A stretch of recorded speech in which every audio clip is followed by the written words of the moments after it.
Hi అండి. నేను మీ వరలక్ష్మిని. అందరూ బాగున్నారా? అందరూ బాగోవాలి, అందులో నేను ఉండాలండి. వరలక్ష్మి కిచెన్ కి స్వాగతము. నేను ఈరోజు లివర్ కర్రీ చేద్దాం అనుకుంటున్నానండి. 1/2 కేజీ లివర్ తీసుకున్నాను, కడిగి శుభ్రంగా పెట్టుకున్నాను. 2 ఉల్లిపాయలు కట్ చేసి పెట్టానండి.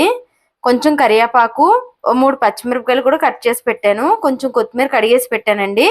3 టమాటాలు చిన్న సైజు మిక్సీ పట్టి పెట్టుకున్నానండి. మనం ఇది కూర చేసేసుకుందాం ఇప్పుడు.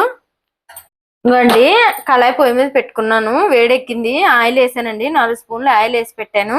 ఇప్పుడు కళాయి పొయ్యి మీద పెట్టుకున్నాం కాబట్టి ఉల్లిపాయ ముక్కలు వేస్తున్నానండి. కళాయి వేడెక్కింది. పచ్చిమిరపకాయలు కూడా వేసేస్తున్నాను, కరివేపాకు కూడా వేసేస్తున్నాను. ఈ మొత్తం మనం వేపుకుందామండి. ఇవ్వండి, ఉల్లిపాయ ముక్కలు వేపుకుంటున్నాము. బాగా వేగాలి, బ్రౌన్ కలర్ వచ్చేలాగా వేగాలి. ఇంకోండి చూడండి, కొంచెం కలర్ చేంజ్ అయ్యాయి కదా. ఇప్పుడు మనం అల్లం పేస్ట్ వేసుకుందామండి. ఇంకోండి, 1 స్పూన్ అల్లం పేస్ట్ వేస్తున్నానండి. అల్లం పేస్ట్ వేసిన తర్వాత మనము ఈ ఉల్లిపాయ ముక్కలతో పాటుగా కొంచెం ఇది కూడా పచ్చివాసన పోయే వరకు వేపుకోవాలండి, అల్లం పేస్ట్. అందుకని నేను పచ్చివాసన పోయే వరకు వేపుతున్నాను.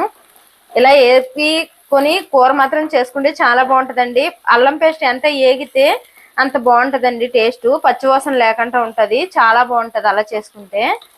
ఇంకోండి, అల్లం పేస్ట్ ఉల్లిపాయ ముక్కలు ఈ కలర్ వచ్చింది కదా, చూడండి ఏగిపోయింది. నేను ఇప్పుడు ఇందులో లివర్ వేసేస్తున్నానండి. లివర్ వేసిన తర్వాత కొంచెం ఇలా కలుపుకోవాలి. ఇంకోండి, రుచికి సరిపడా ఉప్పు కూడా వేసేస్తున్నాను నేను. సాల్ట్ అండి, ఉప్పు అంటే మళ్ళీ కళ్ళు ఉప్పు అనుకున్నారు కనుక సాల్ట్ వేసాను. పసుపు కూడా వేస్తున్నానండి కొంచెం. ఇప్పుడు ఇది వేసాం కదండి, మనం ఇది కలుపుకొని ఒక 5 నిమిషాల పాటు మూత పెట్టుకుందామండి. ఇది బాగా ఏగిపోద్ది కాబట్టి ఒక 5 నిమిషాలు మూత పెట్టుకుందాం మనం. బాగా ఏగాలి, లివర్ నీచు వాసన వస్తుందండి బాగా ఏగకపోతే. అందుకని ఒక 5 నిమిషాల పాటు మనం ఇది మూత పెట్టుకుందాం. ఇంకోండి చూడండి ఎలా ఏగిపోయిందో. ఇలా ఏగితే సరిపోద్దండి. ఇప్పుడు ఇలా ఏగిపోయింది కదా, మనము ఇందులో ఇందాక మిక్సీ పట్టి చూపించాను కదండి మీకు టమాటా గ్రేవీ, అది కూడా వేసేస్తున్నాను నేను. ఇప్పుడు వేసి ఇలా కలుపుకొని ఒక 2 నిమిషాలు మనం మూత పెట్టుకుందాం. ఇంకోండి చూడండి, ఒక 5 నిమిషాలు అన్నాం కదా, 5 నిమిషాలు అయిపోయింది కదా. ఇలా ఆయిల్ తేలింది కదండి. ఇప్పుడు మనం కారం వేసుకుందామండి.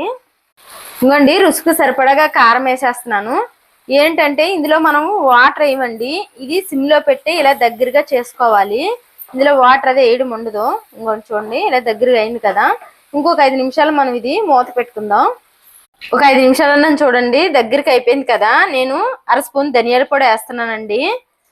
ఒక 1/2 స్పూన్ గరం మసాలా కూడా వేస్తున్నానండి. ఇప్పుడు ఇవన్నీ వేసాం కదా, మనము కలుపుకుందామండి. చూడండి, ఇలా దగ్గరికి అయిపోతే మాత్రం చాలా బాగుంటుంది. ఇది ఇలా టమాటా వేసి చేసుకుంటే మాత్రం చాలా బాగుంటుందండి. ఇంకా చూడండి, దగ్గరికి ఏగిపోయింది కదా. ఇంక ఇది ఇలా ఏగిపోయింది కదా, మనం గరం మసాలా అది వేసేసుకున్నాం కదా. కొత్తిమీర కూడా వేసేసుకుందామండి. ఇంకోండి, కొత్తిమీర కూడా వేసేస్తున్నాను.